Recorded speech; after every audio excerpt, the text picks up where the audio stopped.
well-regulated militia be necessary to the security of a free state, the right of the people to keep and bear arms shall not be infringed. Welcome to another edition of Bearing Arms, Cam and Company. My name is Cam Edwards, and I am so glad you joined the program today.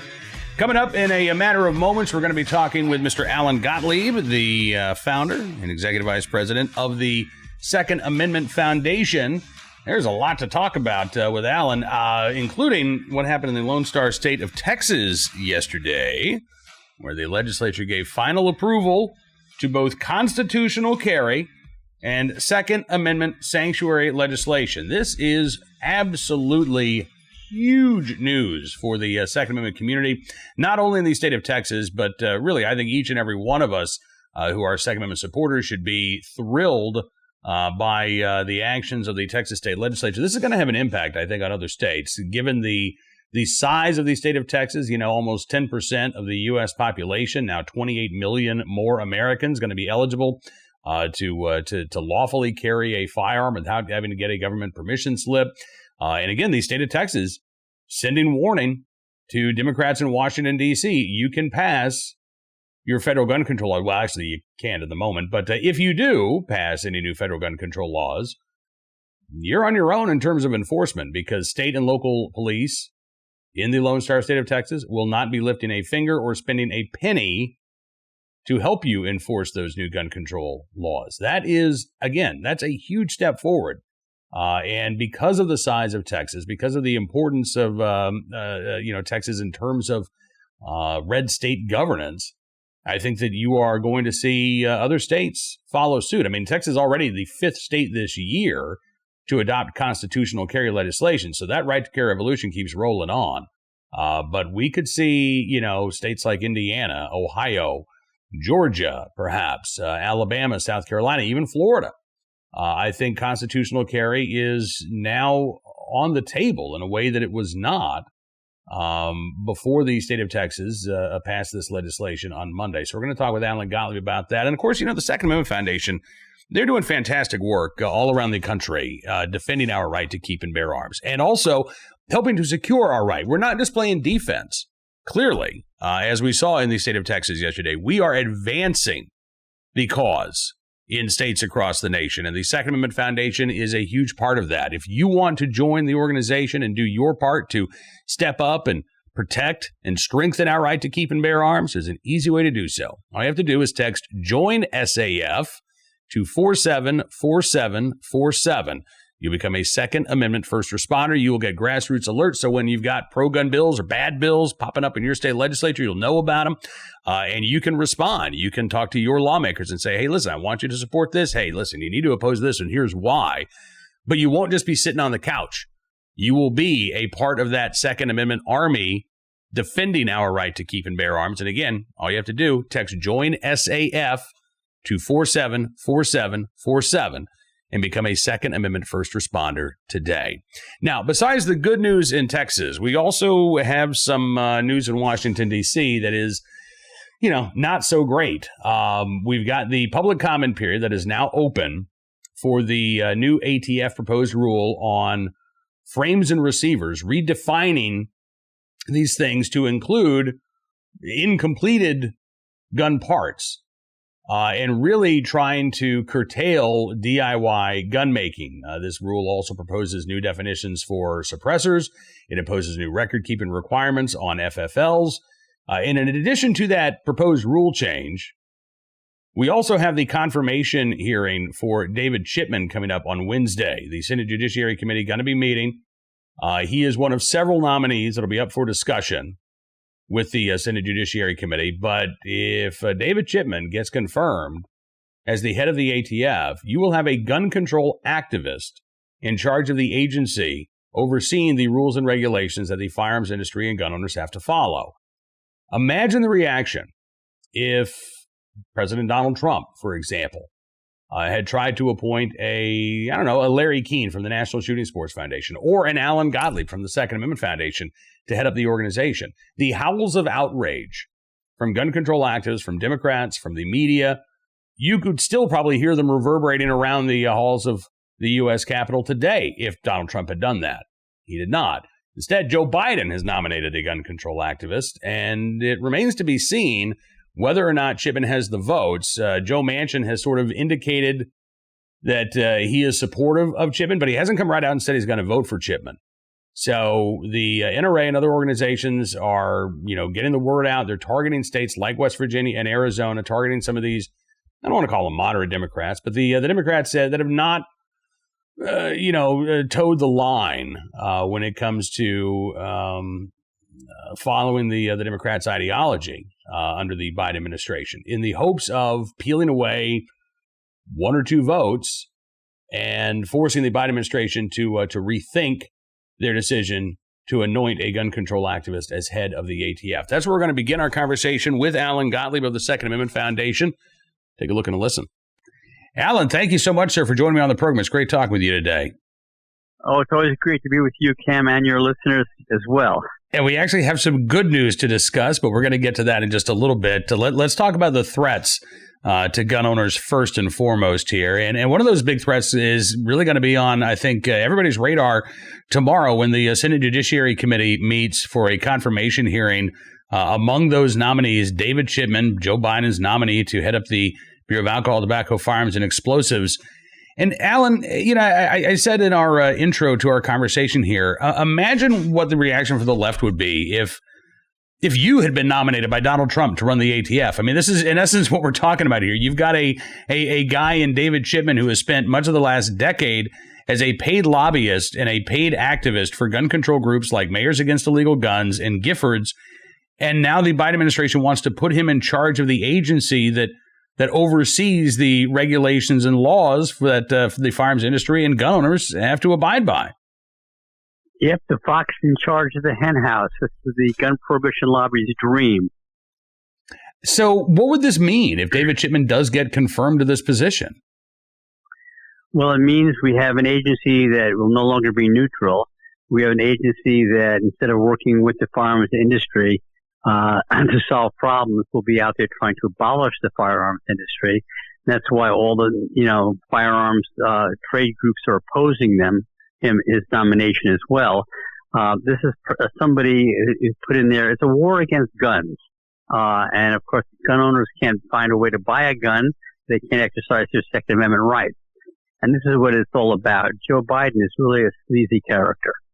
Well, it really is. And I got to say, that phrase that you just used, the war on guns, I think is very apt. And to my mind, not only should gun owners and the firearms industry be opposed to David Chipman, but look, if you're on the left and you're out there advocating for defunding the police and reimagining policing, I think you should be opposed to David Chipman as well, because David Chipman's entire ideology is based around the idea of putting more laws on the books, creating new crimes out of our right to keep and bear arms, which leads to more policing, more arrests, more incarceration for nonviolent offenses. And if you believe that the criminal justice system and policing is inherently racist, well, then that means that disproportionately speaking, there are going to be more minorities put behind bars on these nonsensical charges if David Chipman is in charge of the ATF. Well, you're 100% right. But unfortunately for us, the left in this country is very hypocritical. Yeah. And as a result, it's a push against us. They don't realize how it can push back against them. That's absolutely right. And unfortunately, I wish that they were consistent, but clearly they're not. And I am guessing that a lot of them are just going to, swallow their hypocrisy and vote to confirm David Chipman. But this is not a done deal, it sounds like. I mean, the 50-50 Senate means that the vote is going to be very close.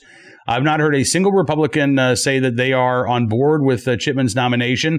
And there are still senators out there like Joe Manchin, even Kyrsten Sinema of Arizona, who have not publicly embraced or endorsed Chipman's nomination. Do you think we have a chance to defeat him?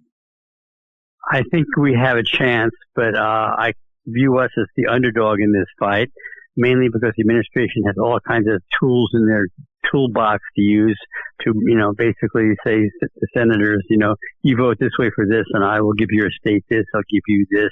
Or I'll support your other proposal on this. And that's what I'm very concerned about. And there's a couple of Republicans that we could lose because they're going to say, well, it's the president's prerogative for who he puts into his, government positions. So it's going to be tight. It's going to be very, very tight. Yeah, it is going to be tight. And unfortunately, it only takes 51 votes to confirm David Chipman. So as you say, we lose one Republican and game over. And frankly, even if we're able to defeat a permanent nomination for David Chipman, Biden could just appoint him as a temporary director, right? And he could renew that appointment each and every year that Biden's in office. He could put him in as an acting director. Of course, his wings are clipped a bit. But yes, and Biden will do everything he can to, basically keep his war on guns and gun owners going. Yeah. Well, and to that end, we've got the final draft, I guess, of this proposed rule to redefine what a firearm frame is, what a receiver is, redefine suppressor, impose all kinds of new record-keeping requirements on FFLs. This finally dropped last Friday, 2 weeks after the ATF sent out their press release announcing this proposed rule change. The public comment period is now finally underway. Have you had a chance to look at this rule? Are folks at the Second Amendment Foundation poring over this proposed rule from the ATF right now? Yeah, it's not good. It's aimed at hurting the firearms industry and consumers, particularly people who like to build their own firearms in their own home.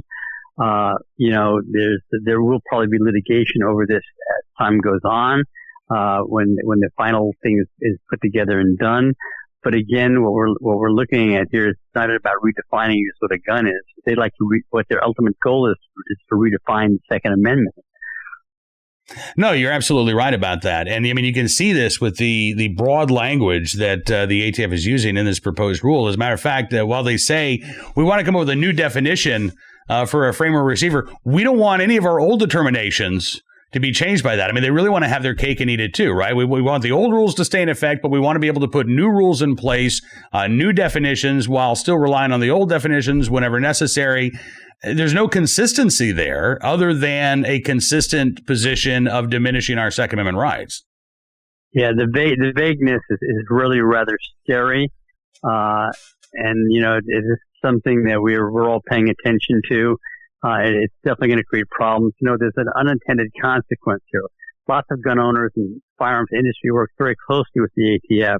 When you start attacking guns and gun owners and the firearms industry from ATF, what happens is our side's going to stop working with you totally, and it's become an unbelievable polarization between America's gun owners and the Bureau of Alcohol, Tobacco, and Firearms, which is not good for law enforcement or for our country.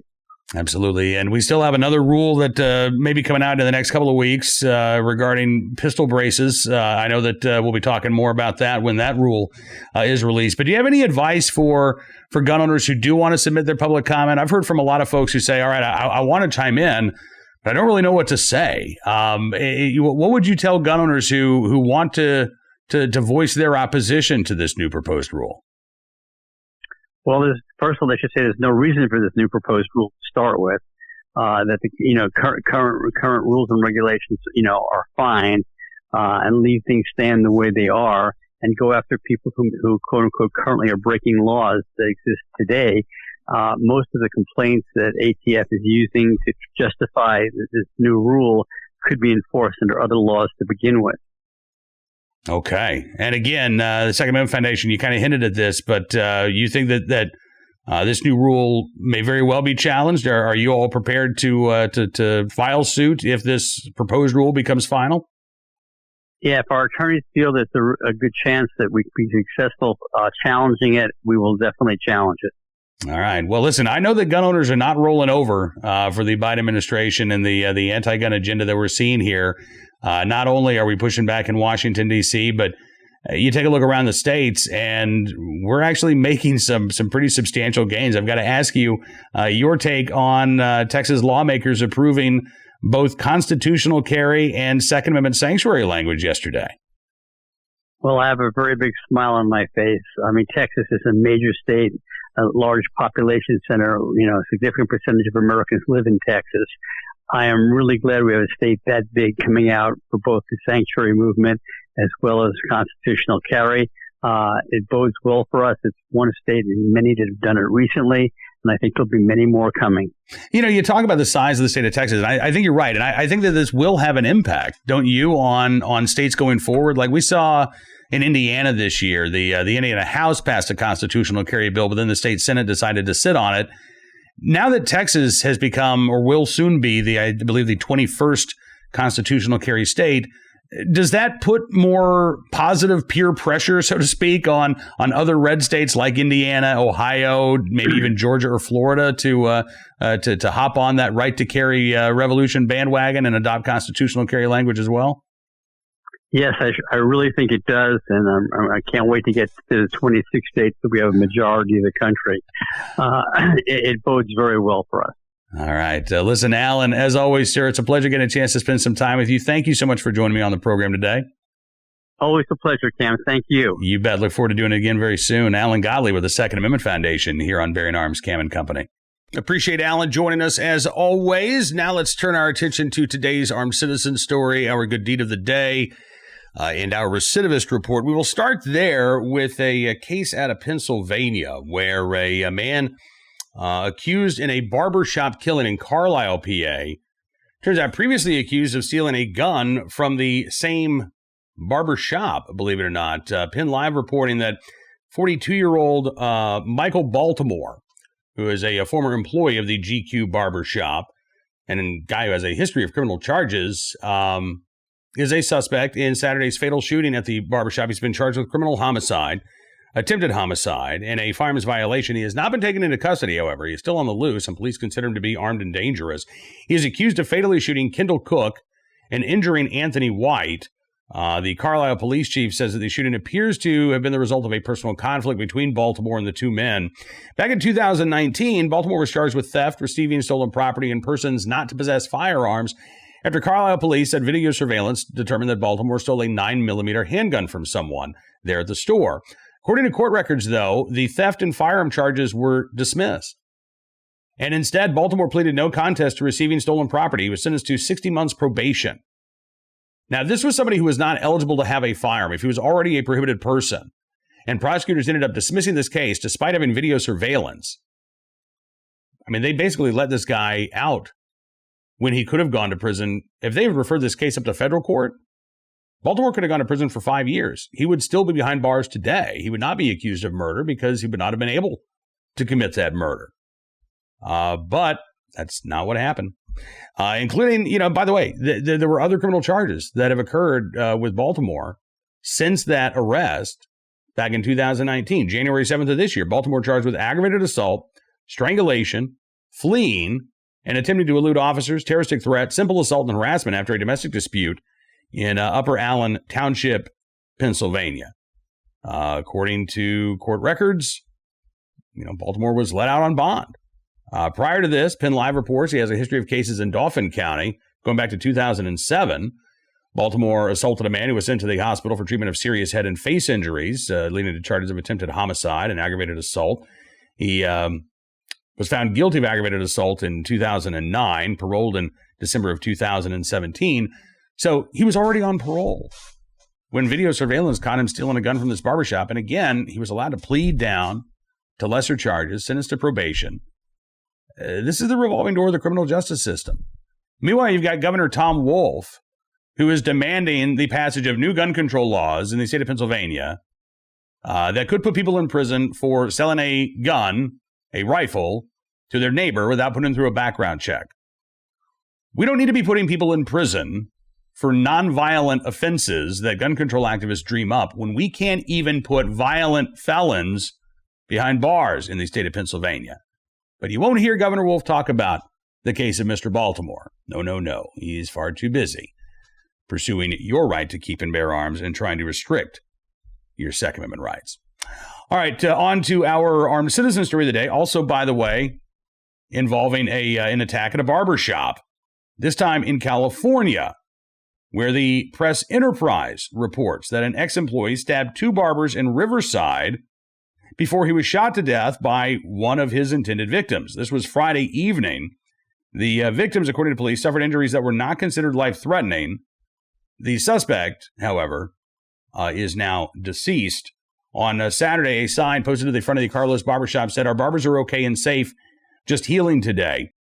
Riverside County Coroner's Office identified the assailant as Joseph Anthony Jimenez of Riverside, California, a former employee. And customers of the shop said that they were surprised to see that it was closed when they got there Saturday morning. They were unaware of the attack that had happened that Friday night. According to police, it was about just before 7 o'clock when Jimenez allegedly entered the shop, started an altercation. Then he stabbed one man. And when a second man intervened, he stabbed that individual as well. The second victim then got a gun and fired at the attacker. Police say the suspect, quote, collapsed right outside of the business. Jimenez was taken to a local hospital where he was pronounced dead less than an hour after the attack occurred. Detectives say that they haven't determined a motive for the attack, but they do consider the shooting to be self-defense. I would hope so. I mean, I know it's California. They're very anti-gun, but considering the individual who fired the fatal shot at Jimenez had already been stabbed by Jimenez, yeah, I would think that that would be considered a case of self-defense, even in the anti-gun state of California. And finally today, our good deed of the day from Cherokee County, Kansas, where a firefighter and a police officer, same guy, by the way, helped to get a man out of a burning home in Lowell, Kansas. This was Monday morning, just before 10:30. Fire crews went to a structure fire in Lowell. They had a confirmed victim who was trapped inside that home. The Baxter Springs Fire Department, Galena Fire Department, Baxter Springs, Galena EMS all responded. Police officer and firefighter Seth Brown was the first to arrive there in his patrol vehicle, and he actually went inside the burning building with another person, rescued the victim. The Baxter Springs Fire Department says there was significant risk to their own safety to do so. Then Seth Brown performed CPR on the individual who had been trapped inside that home for 4 minutes until fire and EMS arrived. The incident right now has been turned over to the Kansas State Fire Marshal's investigation. Don't know any details of that person who was trapped, but we do know that Seth Brown, in the right place, at the right time, willing and able to do the right thing, putting his own life at risk to save the life of another. And Seth Brown, we thank you, sir, for your very good deed. That is all the time we've got for you on this edition of Bearing Arms Cam & Company. Want to thank you, as always, for being a part of today's program. And don't forget, if you want to become a VIP member of BearingArms.com, we would love to have you. Your support helps us do programs like this each and every day. All you have to do is go to BearingArms.com/subscribe, and you can enter the promo code GUNS to get 25% off of your VIP membership. Not only will you be supporting Bearing Arms Cam & Company and the BearingArms.com website, but we'll give you exclusive analysis, commentary, news stories that you won't find anywhere else. Again, all you have to do is go to BearingArms.com/subscribe and use the promo code GUNS. Finally, one last bit of news for you, non-Second Amendment related. I wanted to save this until the end of the program, but for those of you who have been following along in my wife's fight against cancer for the last 5 years, I have some really, really good news to report. She had a CT scan today, and she's not been able to take her therapy or immunotherapy drugs for the past, I guess it's been like 3 or 4 months now, because the side effects were just, it was just destroying her. So the good news is we've been able to figure out what's going on with the side effects. Those are being treated. And even without any actual treatment for her lung cancer, the latest CT scan showed no growth in any of the tumors. It looks like several of them actually continue to shrink. So this was unexpected good news. We were both sort of anticipating that because she hadn't been able to have any treatment for the last few months, that the tumors would have grown, but she would be able to restart her treatment. We got even better news than that today. So I know that a lot of you are keeping her in your prayers and your thoughts, and I just wanted to extend my gratitude to each and every one of you for, again, continuing to keep her on your mind and in your heart. I firmly believe that your prayers are making a difference. And so thank you again from the bottom of my heart for sharing the love for Miss C. All right, we will be back tomorrow with more of the latest Second Amendment news and information from all across the nation. Don't forget, you can subscribe to Bearing Arms Cam & Company on Rumble.com. That way you'll never miss a program. Or you can go to Town Hall Media on YouTube. That way you'll find not only Cam & Company, but other great videos from the folks at Red State and PJ Media. And we will be back again. But until then, be well, be safe, and be free.